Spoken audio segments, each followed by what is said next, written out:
All right, so we're going to start chapter 2, section 4. We're going to merge this section with the next section, so section 2.5. We first are going to discuss in this section just the graphs of parent functions. All right, we're not going to have to graph the piecewise that you might see in this particular PowerPoint. We're not going to be graphing those for now. I just want to show you what each of these functions look like on a graph, right? There's a couple main ones that you're going to see repeatedly.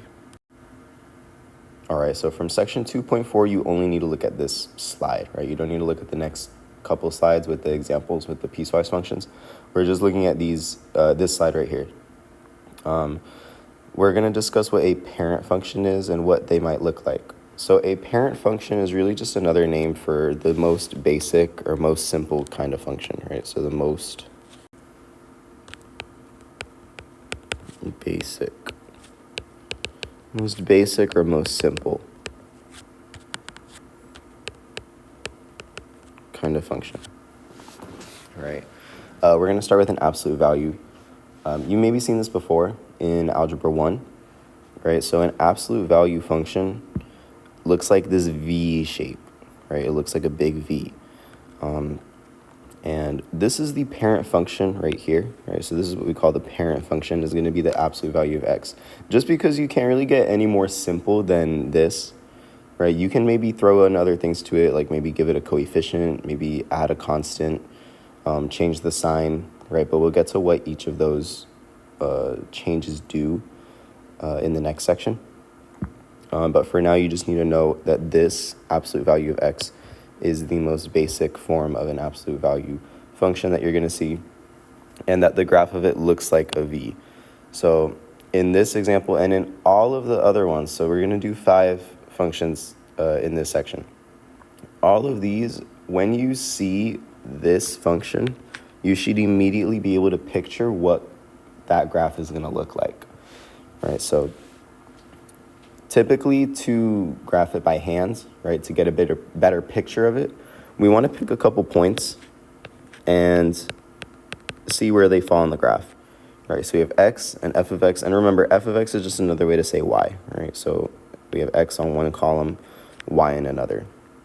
I typically like to pick a negative, 0, and a positive, right? So let's just keep it easy, -1, 0, and 1. The absolute value function, what that does is if you put in a number, it'll give you a positive number, right? So it'll give you the positive version of that number. So -1, for example, if you take the absolute value of -1, right, that's just +1, right? And if you want to graph that point on your graph, -1 would be right here and 1 would be right here. And then you'd have a point right here. Now, if you do the absolute value of 0, well, 0 doesn't have a sign. It's just 0. So absolute value of 0 would just be 0. And we're going to plot that point on the origin. So now we see that this part of our graph takes its shape. Right? Now, to get the other side of it, right, let's pick a positive number. Right? So let's pick the absolute value of 1. Right? If it's a positive number, it's going to give you back a positive number, right? So we're going to have 1, 1 right here. And then now you can see that this part of it is starting to take shape. And now the more points that you pick, the more accurate it's going to be, right? So we could even go like up to 2, right? 3, right? And then we get 2 and 3 when we take the absolute value of 2 and 3, right? And then that would be somewhere right here. And then we get 3 somewhere up here. And then we just keep going, and then you definitely start to see more clearly the shape that it takes. But the most important thing for this is that as soon as you see this absolute value of x, you know that it takes that V shape. Let's discuss the domain and range now. You don't need to worry for any of these, at least for our class, you don't need to worry about the increasing, decreasing, and constant for this section. Right, you should be able to know how to read it from a graph, any graph that we give you. So, like in the previous section, but we're not gonna worry too much about that here. To find the domain, what numbers are we allowed to plug into an absolute value? Right? If you think about it, we can really plug in any real number that we can think of, right? Any negative, any positive, we can plug in 0. We can plug in any number that we want. So this domain is going to be negative infinity to infinity, right? So this is in interval notation, how we say all real numbers, right? And maybe if you didn't think of it that way, if you know how to read it from a graph, you know that this graph is going to forever and ever go in this direction, right? So that means if you want to start from left to right, reading it from a graph, you're starting at negative infinity and you're going up to positive infinity. There are no breaks in it, there's no gaps, there's nothing, so it's a smooth from negative infinity to infinity. All right, and if you look at your range, right, you can think of it the same way. Read it from the bottom to the top, right? The smallest value that we reach is going to be at 0, right? And if you keep going up, right, what do these arrows mean? They just mean you're going forever and ever in that direction, right? So your range, the smallest value that you get is going to start at 0, and we're including 0. So this is going to be a bracket over the 0, and we're going up to infinity. Any number is 0 or bigger than 0, right? And if you think about it, what kind of number do we get out of an absolute value function, right? So if you take the absolute value of any number, what number are you going to get? It's going to be a positive number, unless you put in 0 and then you get 0. Right, but no matter the number that you put in, you're going to get a positive number, right? So hence, that's why our range is 0 to infinity. All right, let's go down now. So we're going to go kind of in a counterclockwise direction, right? We're going to look at the quadratic function now, right? We've done quadratics a lot already, right? We've factored them, solved them, right? But now you need to know what they look like. So every single quadratic that we've worked with so far is going to, in some way, shape, or form, look like this shape right here, right? This U shape, right? This shape right here. This shape right here is called a parabola, right? So I'm going to draw up here. This little U shape is a parabola. All right. Parabolas are the shape of any quadratic function that you're going to see.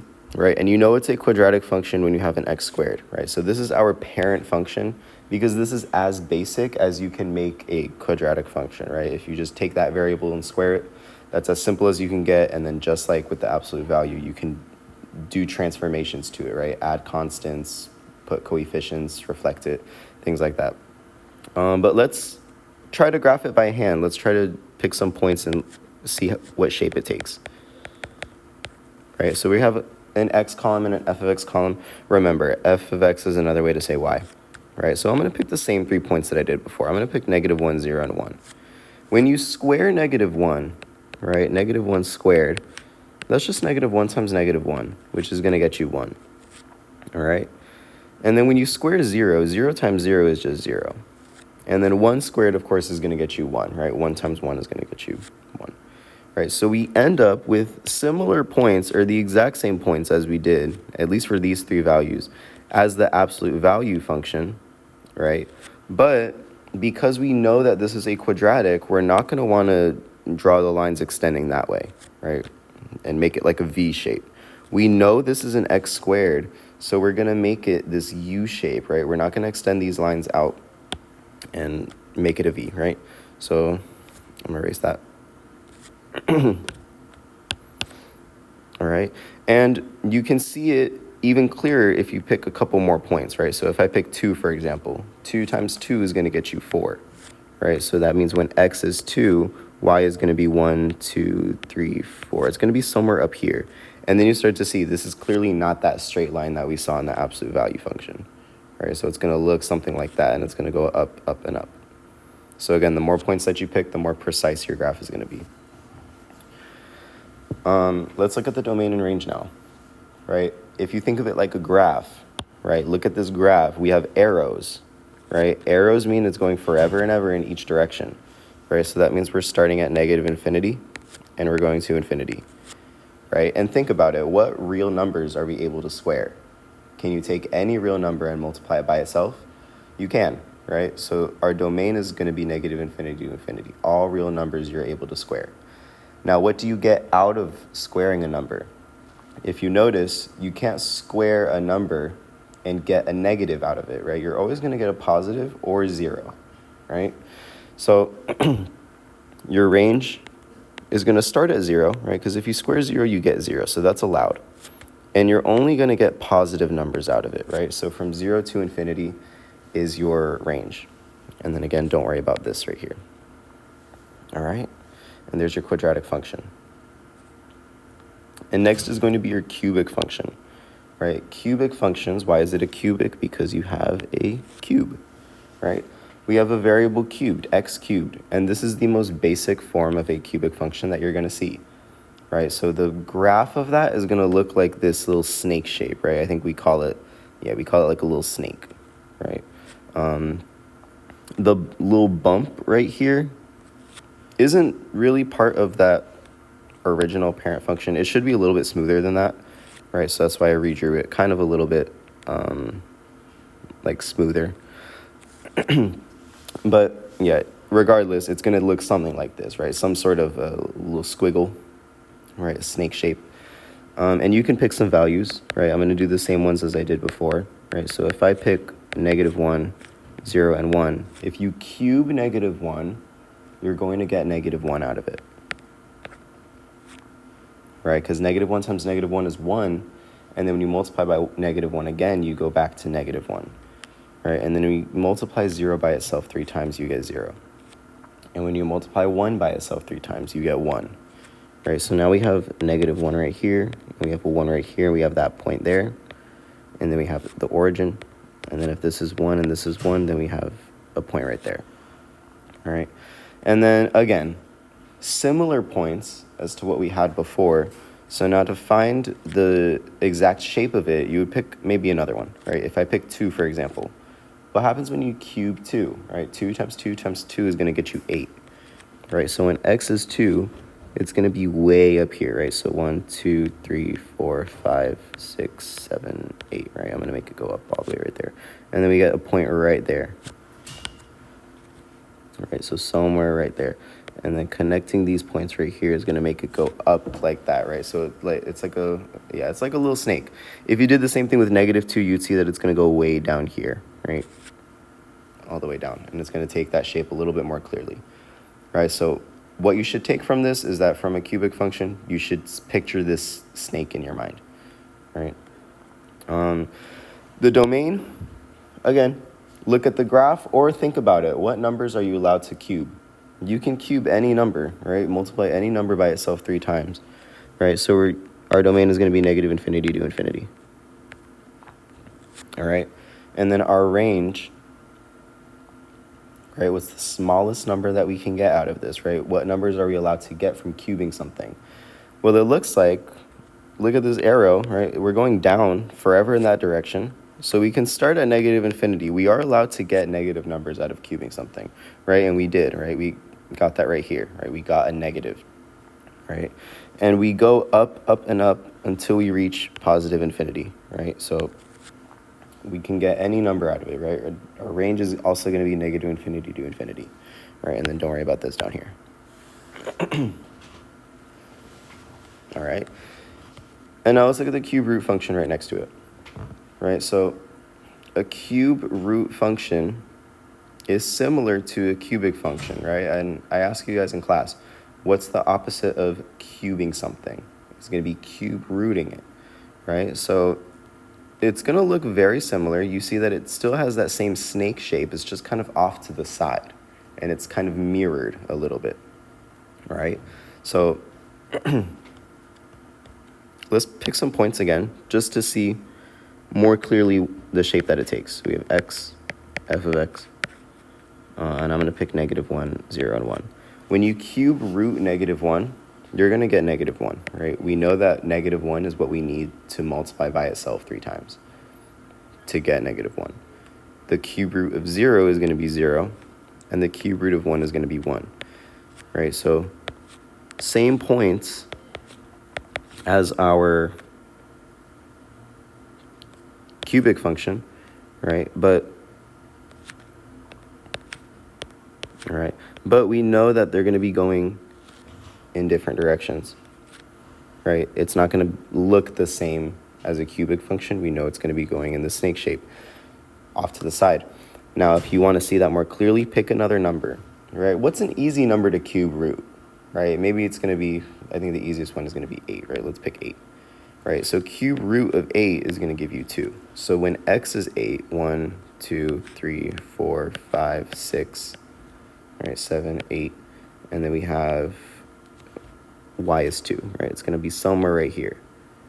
All right, so now you see that it's very long. It's long in this direction, right? So we're going to be having a graph that looks something like this, right? This snake shape, right? And our domain is going to start at negative infinity, and we're going to go to infinity, just like our cubic, right? Look at your graph. We have arrows going in both directions. Or think about it. What numbers are we allowed to cube root? Any number, right? And then same with our range. What numbers do we get out of cube rooting something? Right? Any number, right? So it's going to be negative infinity to infinity. All right, and then we don't have any, or we do have, but we're not going to look at that right now. Any increasing, decreasing constant. All right.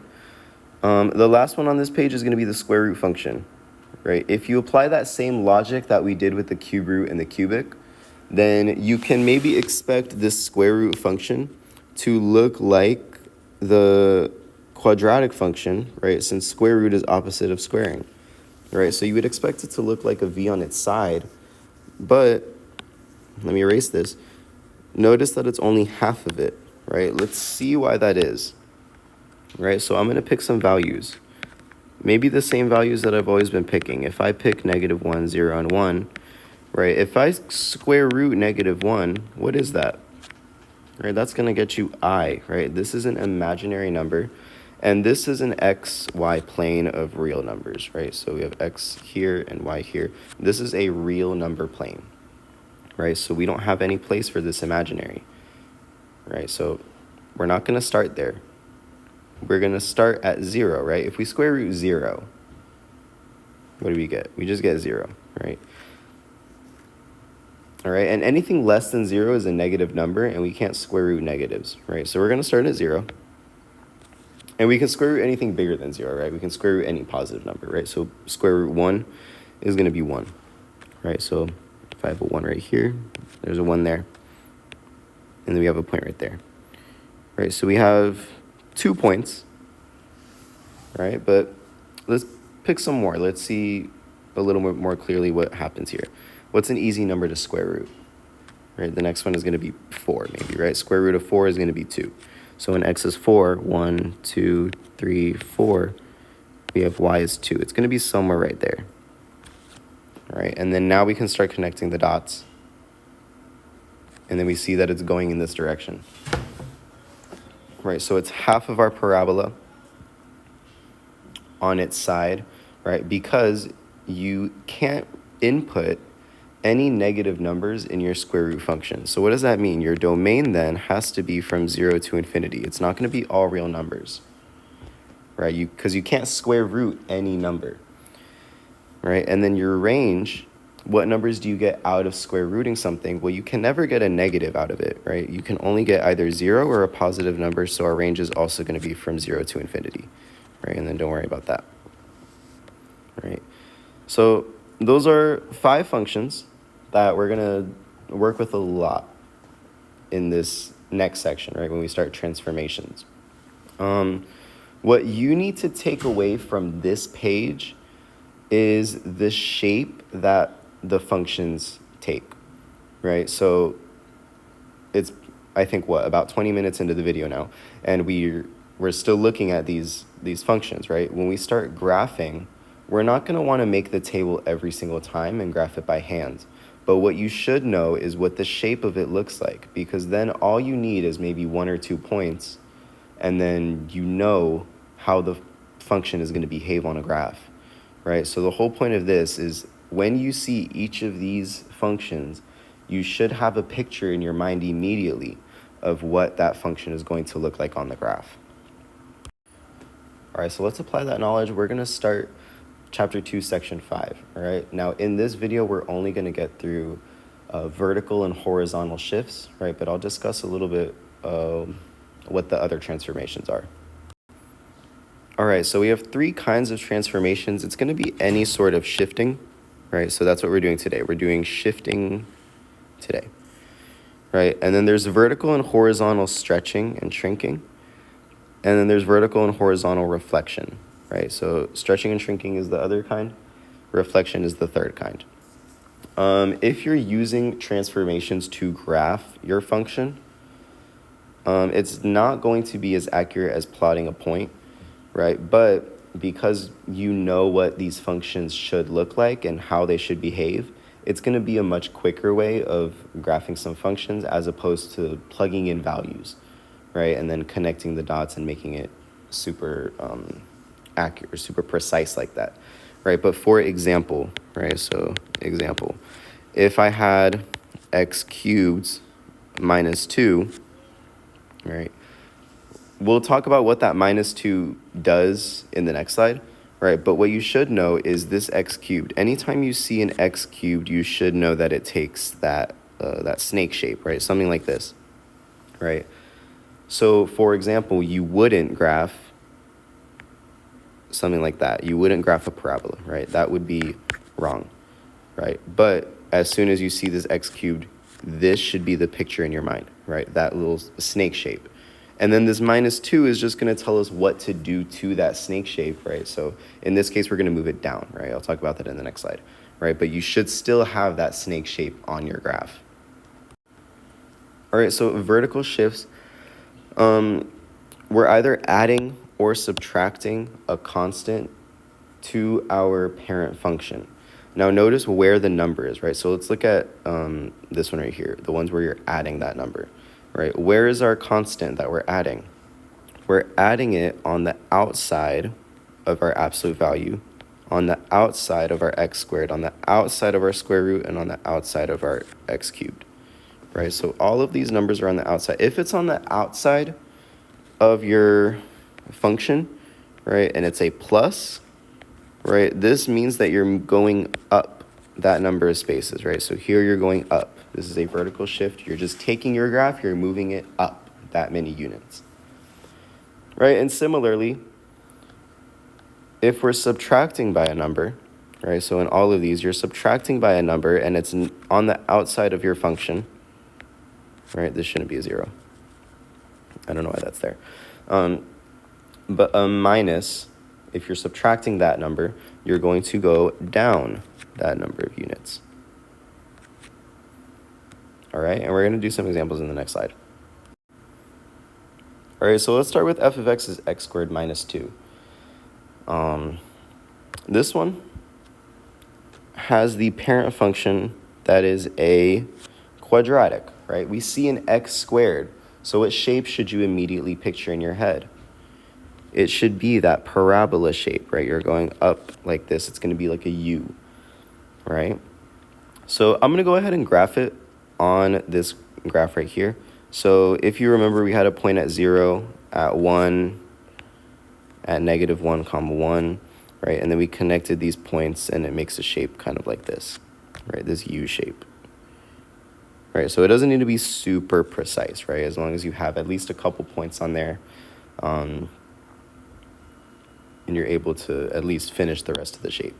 Now what this minus 2 does, right, it's on the outside of your x squared, right? If you're confused at what I'm saying with the outside, right, you'll see what it means when we go to the next slide. This means you're going to go down 2 units. So you're going to take your parent function, which is this black parabola right here, and you're going to go 1, 2 down. And then you can use a couple points extra to kind of figure out the rest of the graph, right? But in general, it's going to be this shape right here. It's going to be like this parabola right here, just 2 units shifted down. All right, and there's your graph. All right, and the next one, I believe is a typo. Let's just make it plus, all right? Let's just make this x squared plus 2. All right, this is another vertical shift, right? So we see a plus 2, right beside our x squared, right? We know that an x squared is going to look something like this, right? Something like this. All right. And this plus 2 means you're taking your entire parabola and you're going 1, 2 units up, right? This is a vertical shift. All right, so it's going to look something like this in blue. All right, and that's all you're doing for vertical shifts. So again, like I keep saying, you need to know the shape of these functions, right? So as soon as you see an x squared, your brain should immediately picture this parabola, right? So that's the first thing, that's the most important thing. And then from there, you're going to move it accordingly. All right, and now let's move on to horizontal shifts. Now, a horizontal shift is going to move the graph left or right. All right, so now if you look on this side, notice where the number is, right? So we're still adding and subtracting a number, but notice where that number is. Over here, you're adding a number, and it's inside of your absolute value. It's inside of your x squared. It's inside of the radical, and it's in your x cubed, right? Anytime you see a number with the parent function, like it's being squared, for example, with the x, or it's in the absolute value with the x, right? These are going to represent a horizontal shift. And if you see a plus, right, so all of these are plus, it's going to be a horizontal shift to the left, right? So now you might be thinking, well, why is it to the left if it's plus, right? I can show you graphically why that's the case, right? But what you need to know is that it's the opposite of what you would expect it to be, right? You might expect it to go to the right since it's a plus, but it's actually going to the left, right? So need to make that very clear, right? That's a very important distinction, right? If you see a plus, it's going to the left, all right? And similarly, if you see a minus, right? So we're still subtracting inside of our function, right? So the minus, that number is inside of your absolute value. It's being squared with the x. It's under the radical with the x. It's being cubed with the x, right? This is a horizontal shift, and a minus represents that it's going to the right. All right, so we're going to the right that number of units. All right, so again, very important that you understand that, right? And I can show you why that's the case in the next slide, all right? But you just need to know what these numbers do. All right, so let's look at the first one. F of x is x plus 2 squared. All right, notice the square on top, right? The square over this expression represents that it is a quadratic, right? A quadratic is always going to have a parabola shape. All right, so something like that, right? That's our original parent function. This plus 2 on the inside, right? We see a plus 2, it's on the inside. This represents a horizontal shift. And since it's a plus, we're going to go to the left 2 units, right? So 1, 2 to the left. All right, and then we're going to end up right here at these points right here, and then we're going to graph, going to look something like that. All right, so x plus 2 means to the left. And I told you guys that I would show you why that this is the case. Well, if you just pick some values, right, if you do the same thing with the table, right, notice where it's being shifted, right? If you take this point right here, and you're going over 2 units, you end up right here at x is negative 2. Well, what happens when you plug in negative 2 into f of x? Then you get negative 2 plus 2 squared, and then that gets you 0, right? So you kind of recenter it, right? So this plus 2 is going to kind of recenter your parabola. So notice that it looks kind of symmetric, right? It is symmetric, right? And it's going to be symmetric at this x value right here. Right, so you're basically like, what do you need to do to make it center again, right? And to make it center, you need to go left 2, right? This minus 2. Right, so hopefully that made a little bit of sense. If it didn't, just keep using values, right? So plug in negative 1, for example. Plug in negative 3. Plug in 0. And then you're going to see the shape of your graph start to take form, right? Let's do the same thing with the next one. Right, we have an x minus 2 all under, all being squared, right? So this minus 2 with the squared, okay, well, first we know that any x squared is going to look like a parabola. It's going to be this U shape. All right, and then minus 2, all right, it's a horizontal shift since it's on the inside. This is going to go to the right, right? If it's minus, it's the opposite of what you think it's going to be. It's going to go to the right 2 units. All right, and then it's going to go up like this, up like that. All right, and then in blue is the graph of your function. All right, let's do the same thing down here. What kind of function is this? All right, this is a cubic, right? You know because you see a cube over the x. All right, so I'm going to plot my point, and then I'm just going to draw the original parent function, right? It's going to look something like that. All right, so something like that. That's what it should look like. So like I keep saying, you need to commit these graphs to memory. As soon as you see the x cubed, you should immediately know what it looks like. All right, and this minus 1, what is this minus 1 doing? Okay. Well, think, is it in the x cubed? Is the negative 1, the minus 1 being cubed with the x? It is not. It's on the outside. If it is on the outside, it is a vertical shift, right? So this is actually going down 1 unit. Vertical shifts are exactly what you think it's going to be, right? If you see a minus 1, it's going down 1. All right, so let's take our graph, let's shift it down, and then we're going to connect some points. All right, and it's going to look something like that. All right, so in red is going to be your graph. All right, so take your entire cubic, that snake shape, move it down 1 unit. All right, and then sometimes, so looking at 6, sometimes you'll get a combination of a couple, right? So what kind of graph is this? It's also a cubic, right? So I'm just going to draw the original parent function. All right, it's going to look something like that. This plus 2 on the inside, it's being cubed with the x. This is a horizontal shift. Horizontal shift of 2, right? And it's going to go 2 units to the left because it is a plus 2. Horizontal, again, is the opposite of what you think it's going to be. Now, this plus 1 on the outside, right, is a vertical shift. And this does exactly what you think it's going to do. So it's going to go up 1. So in total, we want to go over 2 units to the left, right? So 1, 2, and then we want to go 1 unit up, and then we end up right here, all right? And then we're just going to draw our graph going in this direction. All right, so it should look something like that. All right, so we're going to be going over 2 more examples in this section. All right, so looking at number 7, all right, what kind of function is this? All right, we see a cube, right? You see a 3 over it. This is a cubic function, right? What do cubic functions look like? I'm going to quickly sketch it. All right, they're going to look something like this, right? It's that snake shape, right? So this is what it looks like originally, right? So this is our parent function, right, in black. And now we're going to transform it, right? We're going to shift it, right? So we see a minus 3 on the inside of your parentheses. If it's on the inside of your parentheses, it is a horizontal shift, right? And horizontal shifts, whatever sign you see, it's going to be the opposite of that sign, right? So we're actually going to go to the right 3 units.